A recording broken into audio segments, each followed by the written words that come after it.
Apple Card is the credit card created by Apple. You earn 3% daily cash back up front when you use it to buy a new iPhone 15, AirPods, or any products at Apple. And you can automatically grow your daily cash at 4.15% annual percentage yield when you open a high-yield savings account. Apply for Apple Card in the Wallet app on iPhone.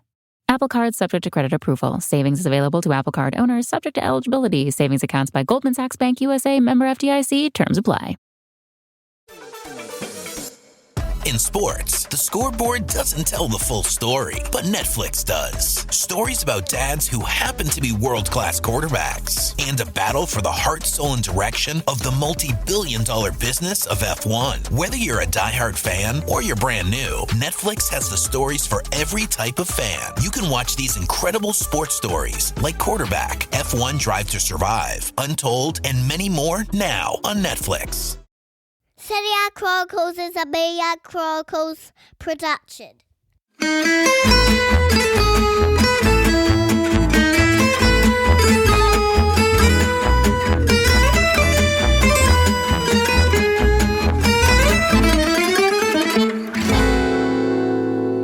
Hi everyone and welcome to the Serie A Chronicles. So we were together, so we decided why don't we start sort of just the first round of it. We'll obviously continue with our postcards to Serie A, but we thought since we're together, we can discuss what we think is going to happen and just some sort of preseason action, who we think could actually win Serie A, not actually go through the preseason friendlies. Sky Sports News. We're in a secret dressing room. We've got hangers and everything.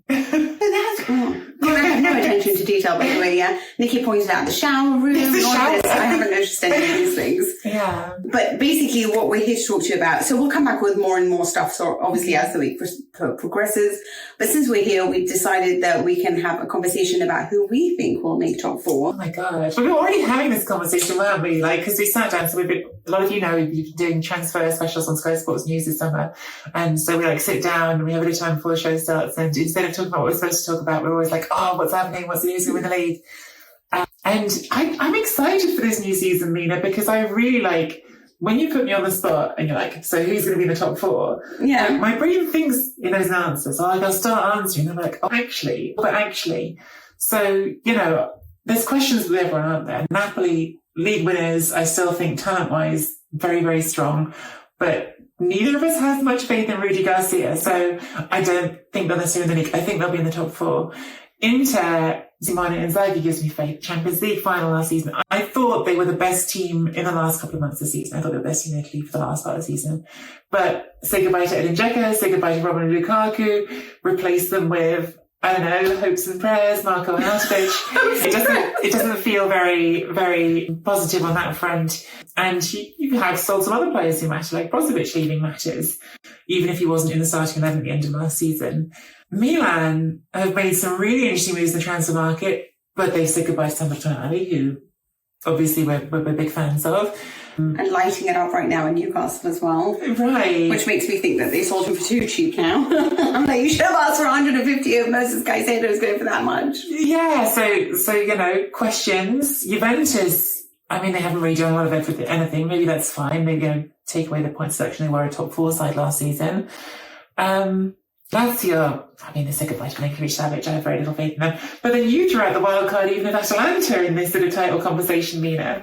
Yeah, because I just think that with Atalanta, they've done some good business, right? Like they brought in Scamacca, and I don't know why, but I really love Di Cattelare. I know that he didn't work out in Mina. But I've just been one of those people that has watched him before and thought that he's such a talent that when they got him initially, Milan, I was really jealous of them, much like I'm jealous now that they have Chukwueze, which is the other player that I love massively.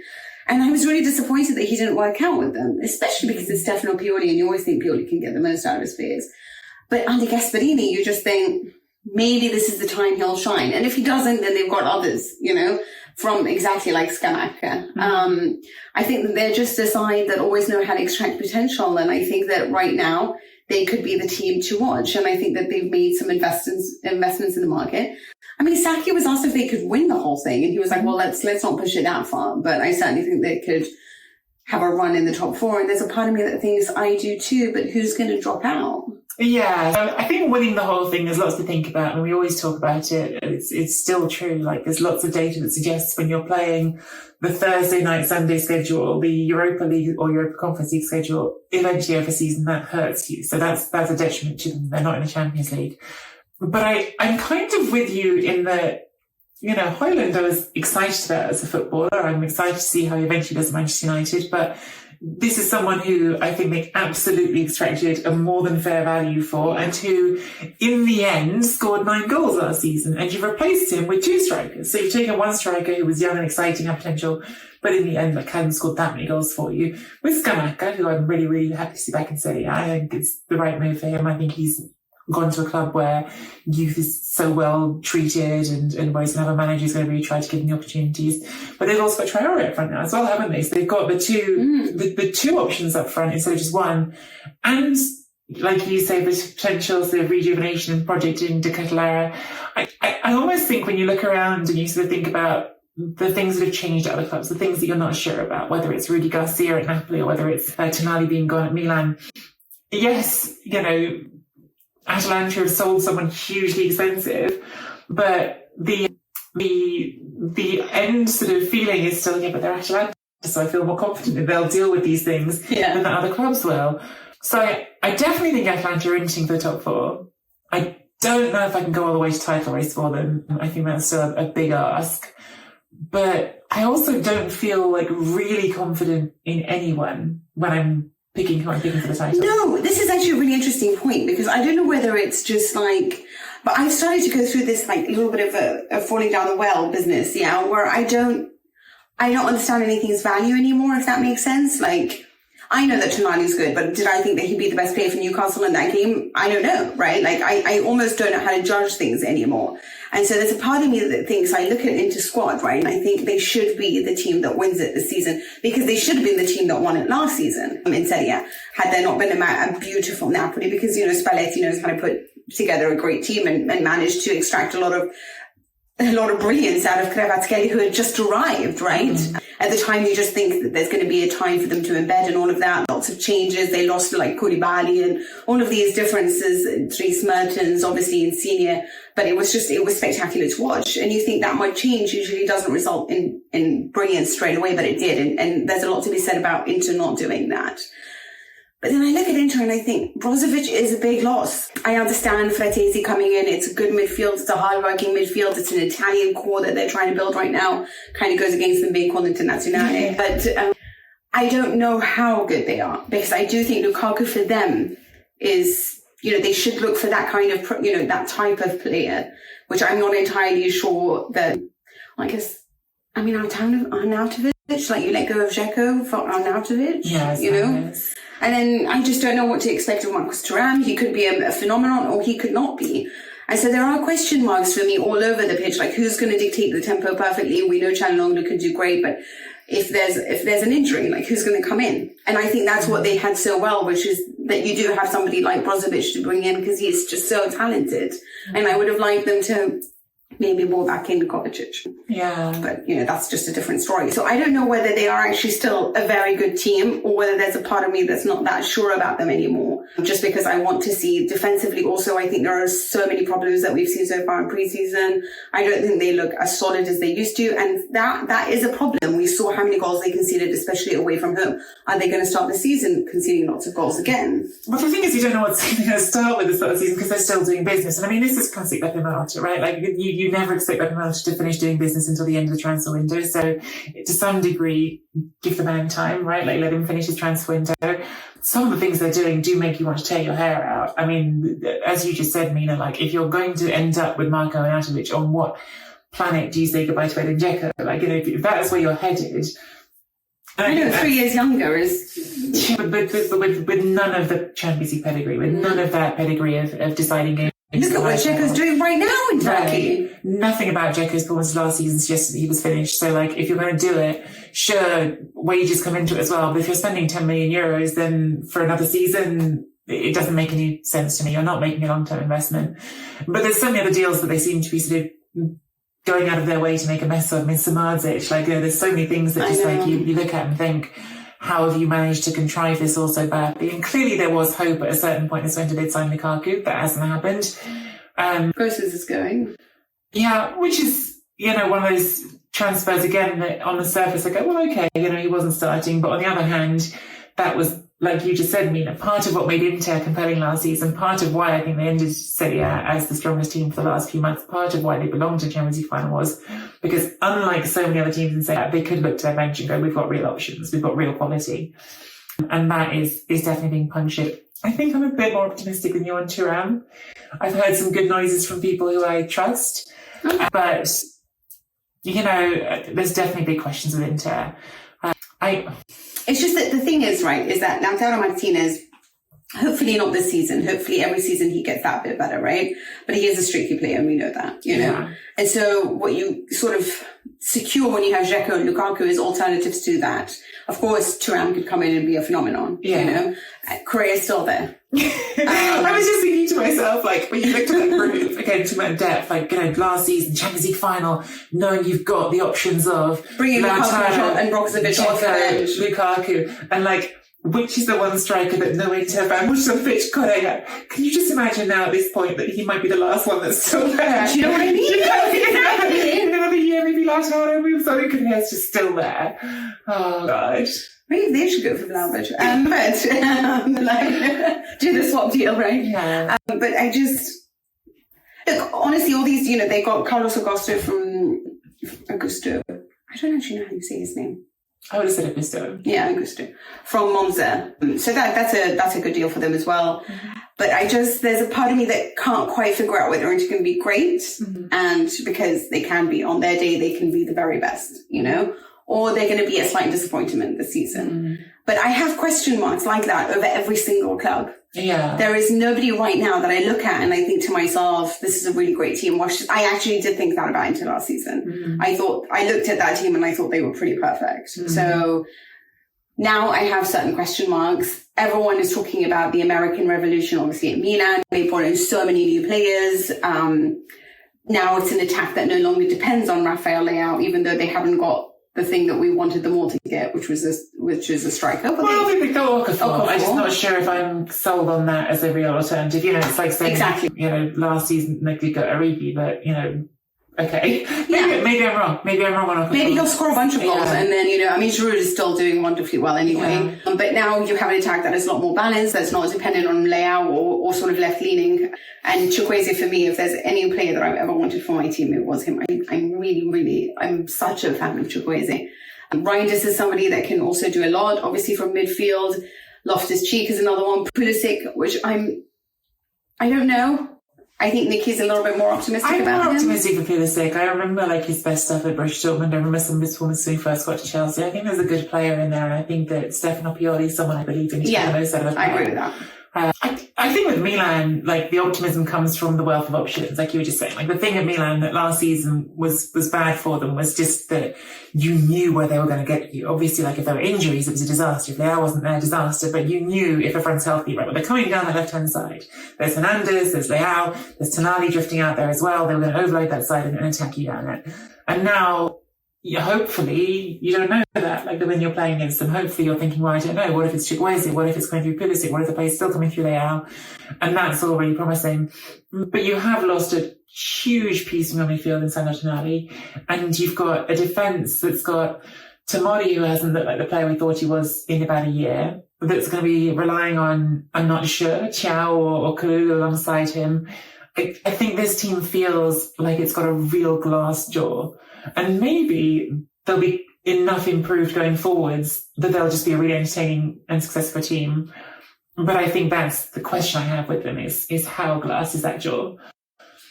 When I used to think about why I loved Inter and Milan sort of 2 years, now that they've been winning in the seasons that they were winning the Scudetto.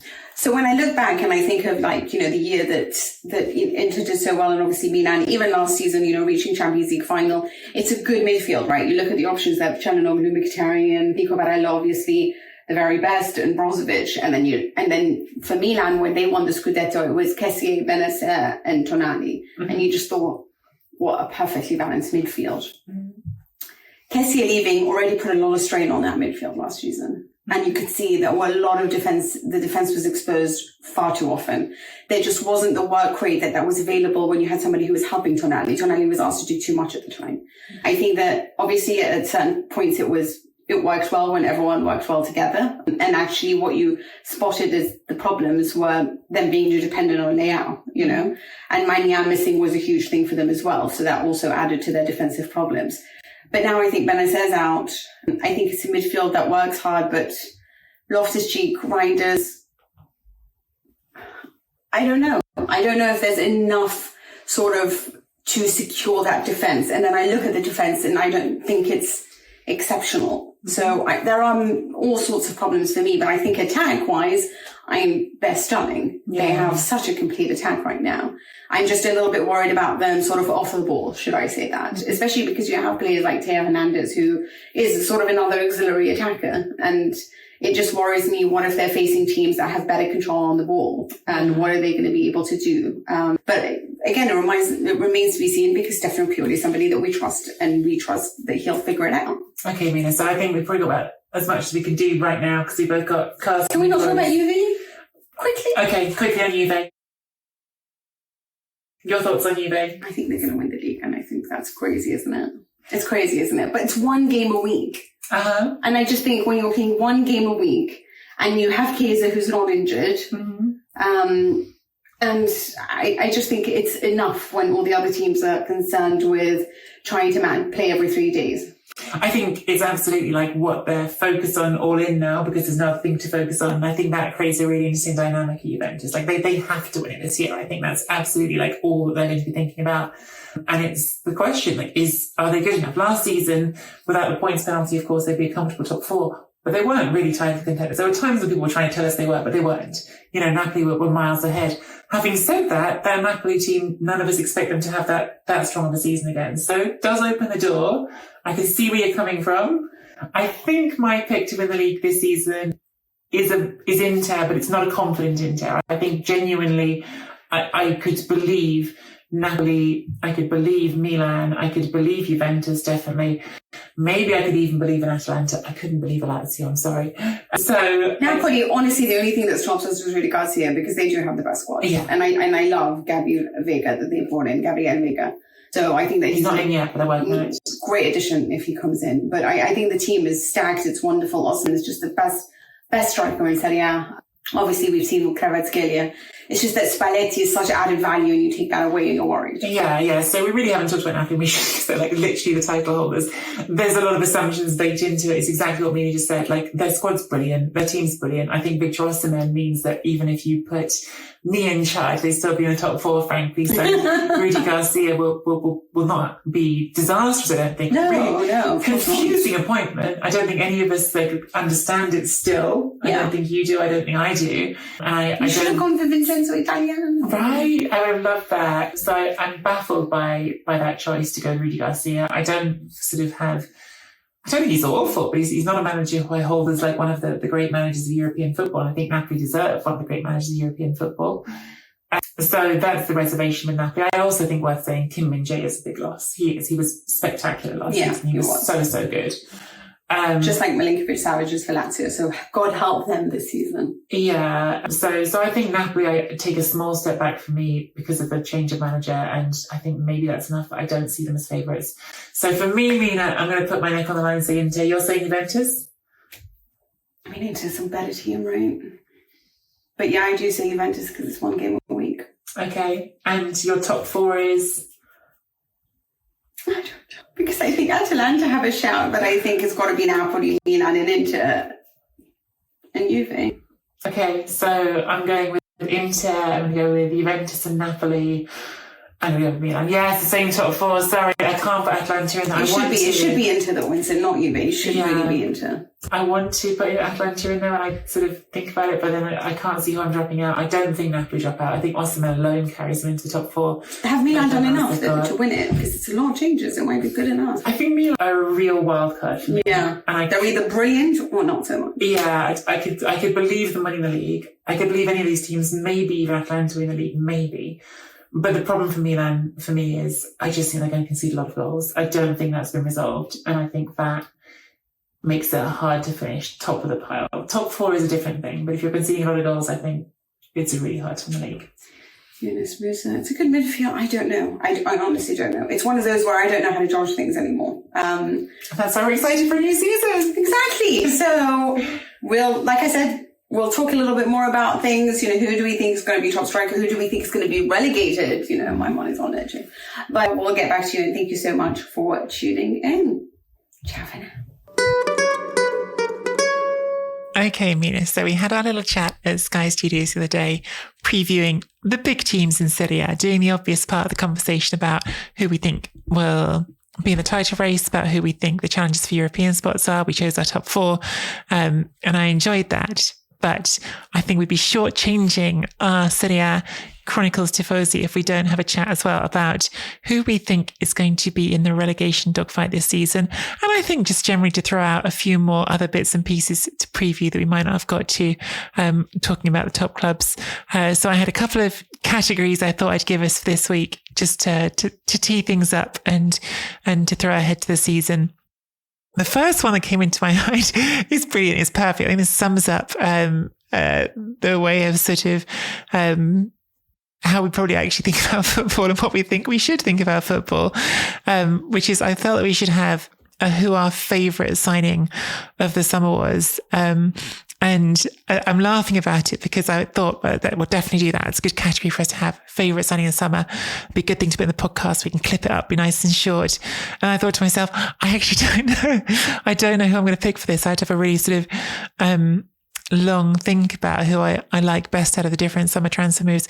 Because there's been a few interesting ones, right? It's not that I'm short of ideas. I just don't know there's one sort of stand out this summer who really grabs me. I think that Milan have made a lot of interesting signings and perhaps Chukwueze jumps out among them as a player who looks really exciting, like he can come in, provide that immediate difference on the right-hand side of the attack to balance Rafael Leao on the other side, which that attack has been screaming out for. So Chukwueze, for instance, springs to mind right away as a player I really, really like. I like Fratesi to Inter, who I know you're not so keen on, and I think with it being a loan deal, was quite a nice piece of business in amongst some chaotic mess that was going on for Inter. I think there's lots of other players that I'm curious about. I mean, Christian Pulisic, I know, Mina, again, you're not a huge fan of, but I think could be a nice addition to Milan. To be honest with you, all of Milan's signings intrigue me. I want to know how Loftus-Cheek is going to fit in. I want to know how Moose is going to slot into that midfield. I want to know all of it. But the thing is, I don't know, because I feel like with all of these players, I'm sort of more curious and I am confident in them. These are all players I'm like, okay, I like what you're doing as a club. I like the ideas you've got.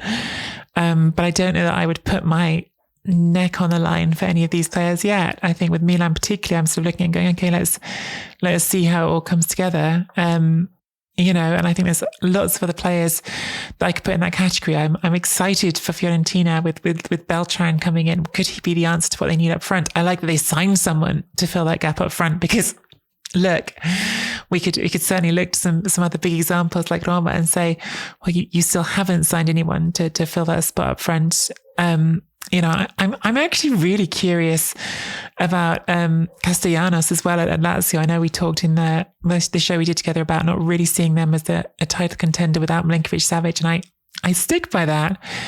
But they've signed some interesting names, right? Names that I'm less familiar with, names that I don't get to see as much. And Castellanos obviously was really prolific in Major League Soccer, and then has gone to Spain and had a good season there as well. So I'm curious to see how he'll come across and how he'll settle in Serie A. So there's a bunch that I'm intrigued by, and then I'm going to settle on my actual favourite signing so far in Serie A of the 2023-24 transfer summer window. Which is, it's just the 2023 summer window. I'll say that again. My favourite signing of the 2023 summer transfer window among Serie A clubs. You're going to call this on a cop-out, but it's still true. Boulaye Dia, Salernitana, simply because that's a player who we know they needed and who we know will fit there. He was on loan there, of course, last season, scored 16 goals, which is extraordinary on a team that, especially before they changed managers in mid-season, was really sort of a team that was really struggling, and he scored 16 goals there. That is as nailed on a good deal as you can get. I think they only paid 12 million euros to do the riscatto, to make his deal permanent. So there's my cop-out answer. My favourite signing of the summer is a player who was already playing for Salernitana last season. It was just on loan, but they made it permanent. And I think that is, without question, going to be one of the best values that anyone gets in Serie A anywhere. So that's my easy win on favourite signing.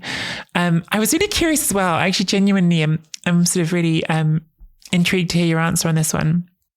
I want to know which team, Mina, outside of the title contenders we already talked about, so outside of the top teams, which team are you most excited about watching? And I think the answer for me is actually Genoa, of all teams, partly because of another new signing that I'm curious about, but don't know enough yet to feel confident sticking my neck out for, which is Matteo Retegui. Obviously, there was a huge sort of media fuss earlier this year when he was brought into the Italian national team setup. I remember you and I, Mina, talking about it, debating it a little bit, whether we were comfortable with this sort of Oriundo strategy of bringing in someone who hadn't really had that in his lifetime sort of experience of being in Italy, of connecting to Italy, but who had the heritage. And I think we fell on slightly different sides on that one. But regardless of how we feel about that,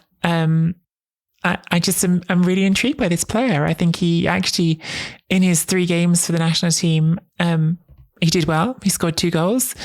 And I think for a team that is coming up from Serie B, that is looking to make that foothold and find a way to cling on in Serie A, because it's always difficult. Every team that comes up is always struggling to make that leap permanent, to make it into something that lasts. I think finding a potential goal scorer, someone who's just going to get those goals for you at a price that's not going to break you, is very hard to do. And I think being the team that was brave enough to take that gamble on Retegui, to go and get him from Tigre and to say, right, we'll be the ones who bring you to Europe, give an Italian national team player a chance to play in the Italian top division. I'm really, really intrigued about that decision.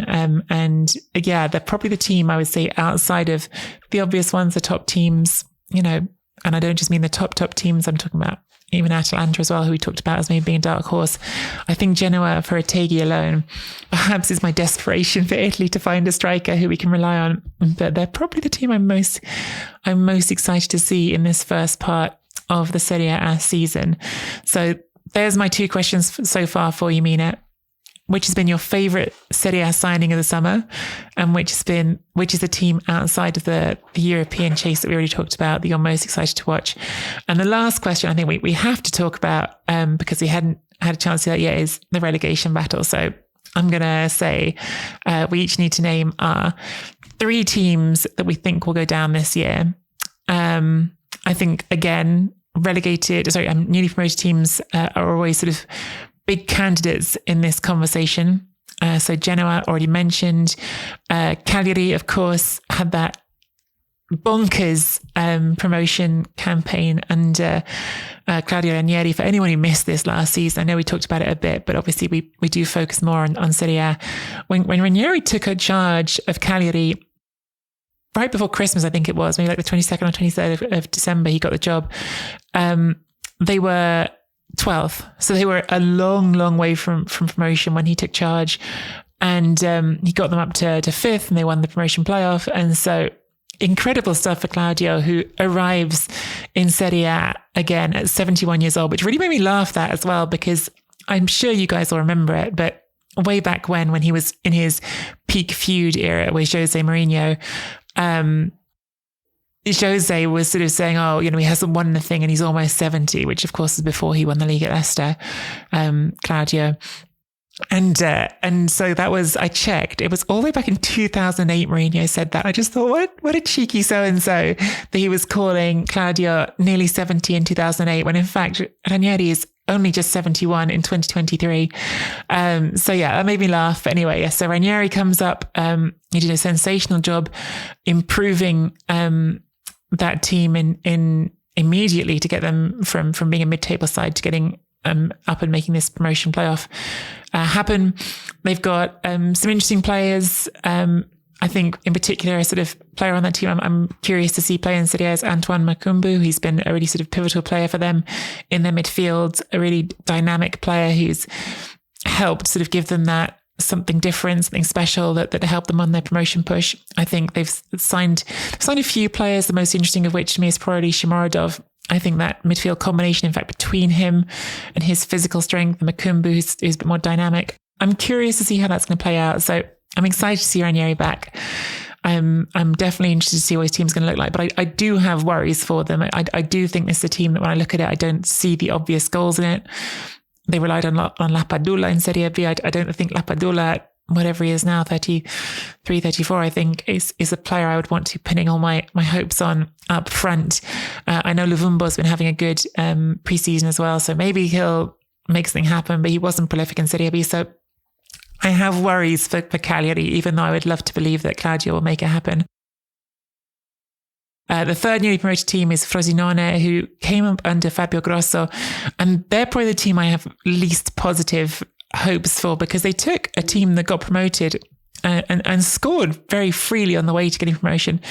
And it's like they've changed everything essential about it. They've completely sort of stripped away all these sort of certainties about the team. Roberto Insigne was part of that attack. Obviously brother of Lorenzo. He's gone to Palermo.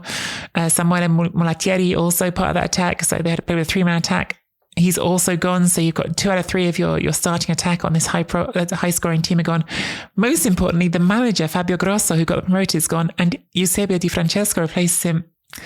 It's been a while since Di Francesco has done a job that has really made me believe in him, unfortunately. So yeah, a lot of questions for me about this this Frosinone team. I think they've got 5 or 6 new starters probably coming in, and when I say new, I mean players who are new to the team coming in, and really not a lot of certainty out of that 3-man attack. Again, only Giuseppe Caso remains. I have to be honest, I don't feel optimistic for either Cagliari or Frosinone. There are some other teams that could get drawn into this relegation fight for certain. I already mentioned Salernitana keeping hold of Buledia, and I think Salernitana keeping hold of Buledia is the only reason right now that I might pick them to avoid the drop, because that team has lost pieces this summer. They've lost Christoph Piontek, who had not a transformative but a useful impact for them last season. Tony Villena, who had a even more important role for them certainly last season, is gone. They really haven't added anything at all. And so right now for Salernitana, the things I'm hanging on to as well, Paulo Sousa did have a good impact after coming in and replacing Davide Nicola.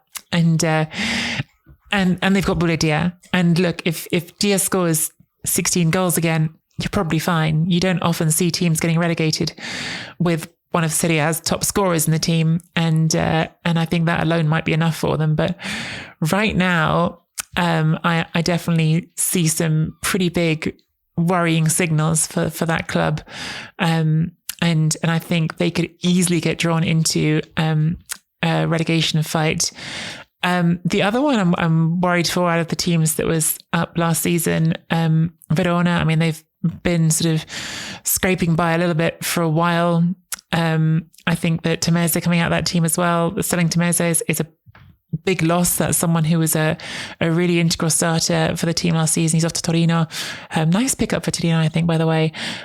So yeah, I'm worried for Verona, and putting myself on the spot here because Mina's not here to do it. I'm going to go with Frosinone definitely going down, and I'm going to put Verona and Cagliari in there with them. I'm sorry, Claudio. I'm sorry, but yeah, I'm a little bit hyped about Retegui, and maybe I'll come to think that was a stupid thing to think in not so long. Maybe I'll look around in a small amount of time and think maybe that was naive of me to think that Retegui alone could be a player who would keep them up.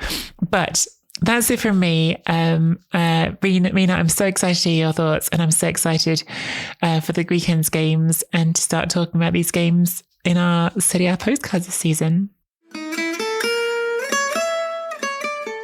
Hi, Nicky. Thank you for your voice note.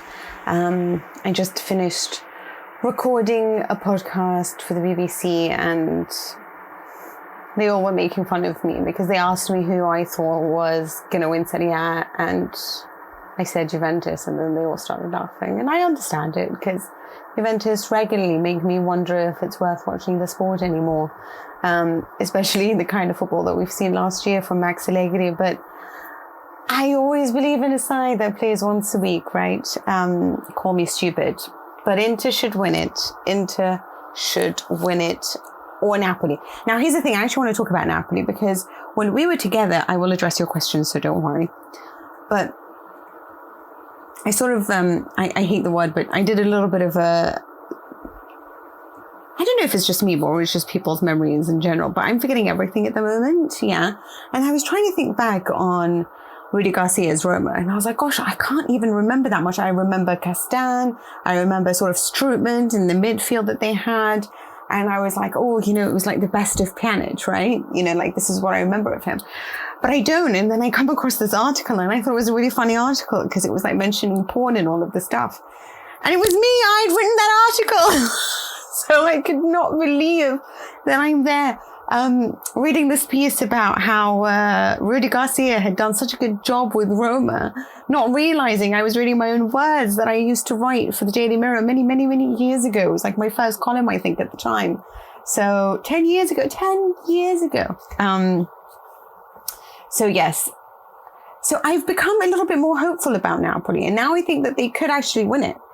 And I started remembering, I really like that side. I mean, granted, there wasn't that much competition other than Juventus at the time that were obviously rampant, so it was always very difficult to get over that Juve side. But, you know, Rudi Garcia had managed the most number of points at the time before Spalletti broke that record when he arrived afterwards. But he had gotten like 85 points in a season.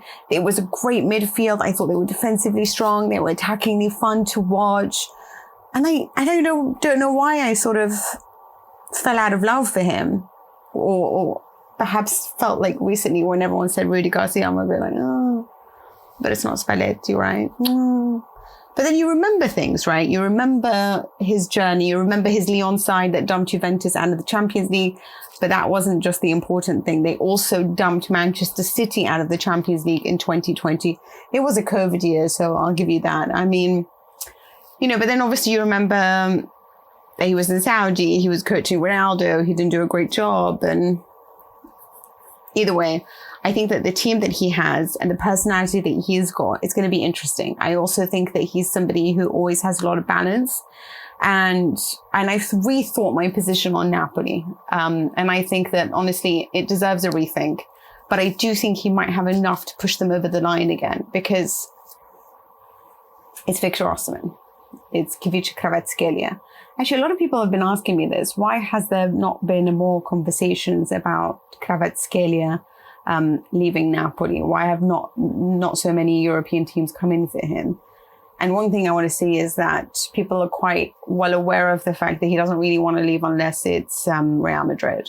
And so he has a clear development plan. And that plan is to consolidate his position, to consolidate Napoli's position in world football as well, to be part of that until Madrid come and get him. And I don't know if they're coming soon, but I don't know how interested he is in leaving if it's not for them. Otherwise, I think he's very happy where he is.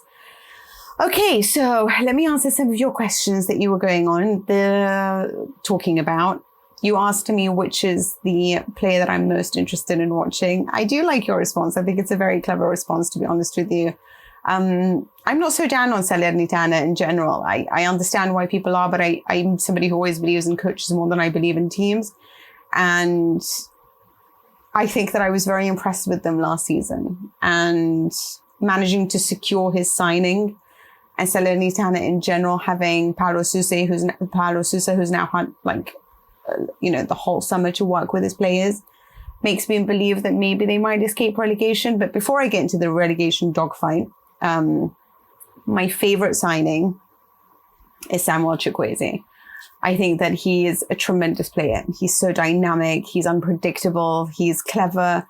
He's good on the ball. He's great off it. I think that he's been taught very well at Villarreal. And I think they were lucky to get him for the price that they got him, because I think he's easily a player that's worth twice the amount that they paid for him.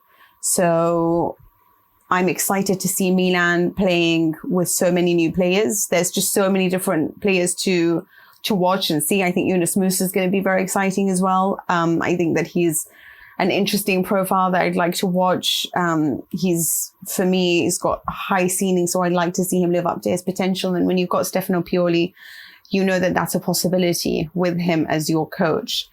I think maybe 8 players and counting, right? It's just a tad too much for me to believe in their chances to win the title. But Chukwueze is the kind of player that you would want to balance out a Rafael Leao.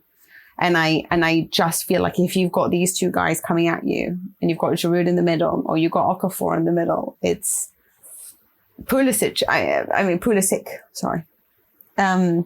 It's interesting. It's not that I'm not as excited about Pulisic. I think he's a great player. Don't get me wrong. Yeah. It's just that I have higher hope for Chukwueze. I always think of how I think of players as if I want them on my team, right? And if I could pick from the players that Milan have bid for. I like Reinders a lot as well, but I would pick Yunus Musa and I would pick Chukwueze. Pulisic, there's also other things that make him an attractive player to bring in. Obviously, he is the star of the American national team. He's a great character.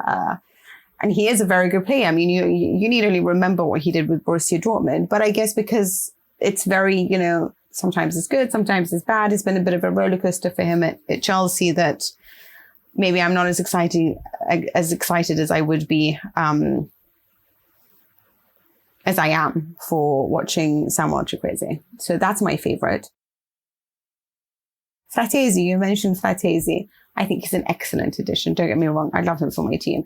I guess my issue when I look at Inter in general, and don't get me wrong, I understand the decision to, I understand that Brozovic is older now and Edin Dzeko is older and time comes for all of us. And Saadi was there waiting for the likes of Brozovic. But to me, he is such an essential component on that midfield. And Fratesi is an excellent person to bring in. But I don't know why I look at that Inter team and it's not Fratesi. I look at that Inter team and I think there's a lot about it that's very good and very exciting. Carlos Augusto, Marcus Thuram could be a revelation. But there's also this part of me that's just a little bit like, I don't know why that my hand is a bit on my heart because I don't know whether they just look that bit weaker than they were last season. And I don't see a clear project in the sense that I see one at Milan. I understand the direction they're going and I understand what they're trying to build, even though I was quite critical of the decision to sell Sandro Tonali and to let go of Paolo Maldini. They have invested quickly, they've acquired their targets and they did excellent work in the transfer market. And Inter, barring Fratesi and a few others, I'm just a little bit like, I don't know about all of this,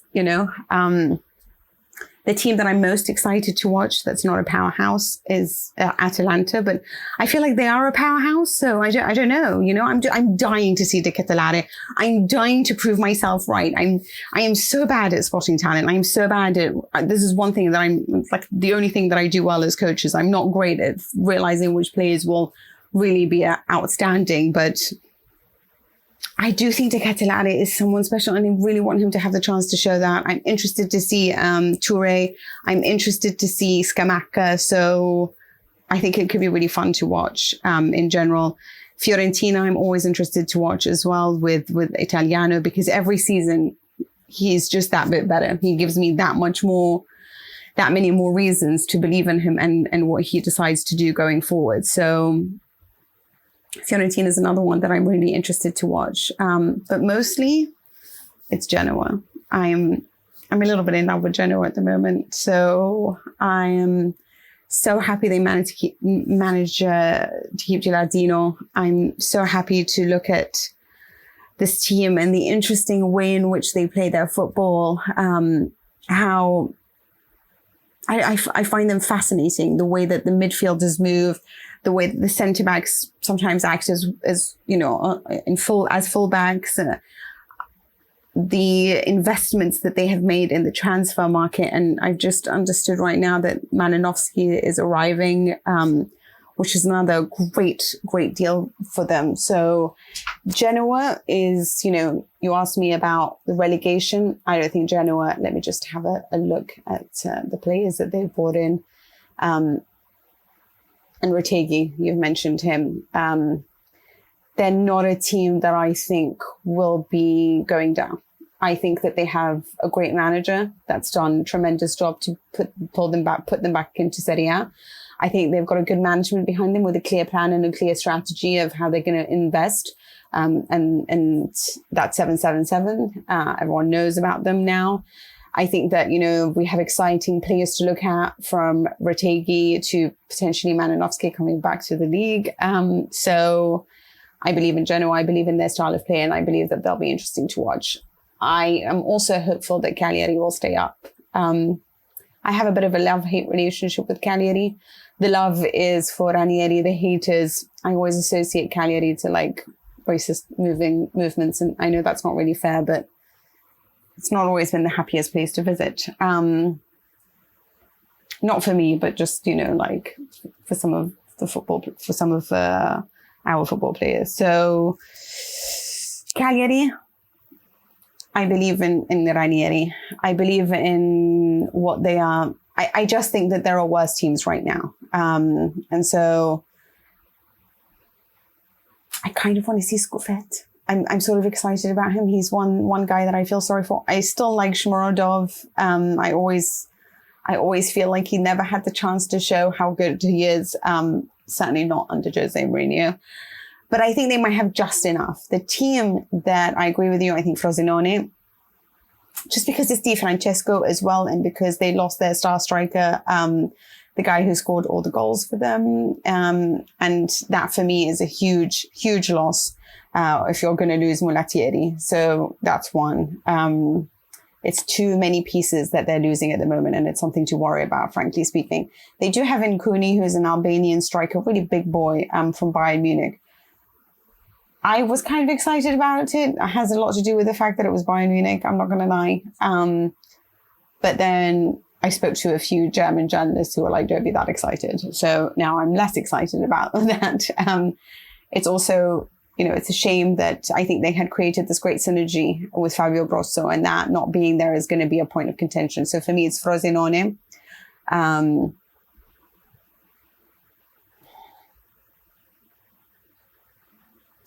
I think Verona could go down. I agree with you, because Tamese is such a big loss. And I hate thinking that, because there's something special about Verona, especially their styles of play that we've watched. And, whether it was Igor Tudor or it's such a shame to me that they're sort of crumbling. But Marco Baroni has obviously decided to join them. He's their coach, and he must believe in the cause. I mean, to me, he's the reason Lecce is there. So that's my other team. I think Lecce is down for sure. And I'm surprised that you didn't mention them. I believe in Salernitana. I believe they will stay up, but Lecce for sure, I think, is going down. And you know how I feel about Hulmond. So the fact that he's not there anymore and controlling that midfield, and the man that just does everything that they need him to do in the middle, the dirty work, the intelligence, his presence alone, I wanted him for Juventus. I wanted him for Milan when they desperately needed a body in midfield. I would have wanted him, I think that he deserves to be in, maybe not in an elite team, obviously, but in a better team. And I think that Lecce has too many players that were good going, including their coach, who is exhausted after the season and keeping them up there. So obviously, no more Umtiti either. No more Cisse. So yes, I do. I think for me, it's Lecce is going down. So that's my decision. Samuel Chukwueze is my favorite signing. Lecce, Frosinone, and I think I agree with you on Hellas Verona. Maybe Cagliari. Oh, I believe in Ranieri. I don't know. Anyway, those are my decisions. If you guys agree with us or don't agree with us, which is the team that you're excited to watch? Monza. Monza's the team I'm excited to watch. Can Palladino really do it now? He's had a full stretch, obviously the whole summer to work. It's, he's lost Rovella. So I think it's a big loss for him, but exciting team, exciting players within it, you know, a management that is, we know them, you know, and I'm just so interested to see Palladino take care of a team from the start and what he can do. But it's a tough opening day weekend. So I'm interested to see what Monza can do with that. But otherwise, they were fantastic to watch last season. And Napoli. I believe in Napoli this season now more than I did just by reading my own articles on Rudy Garcia. Okay, that's it. Watch the games. We'll speak to you afterwards. Ciao for now.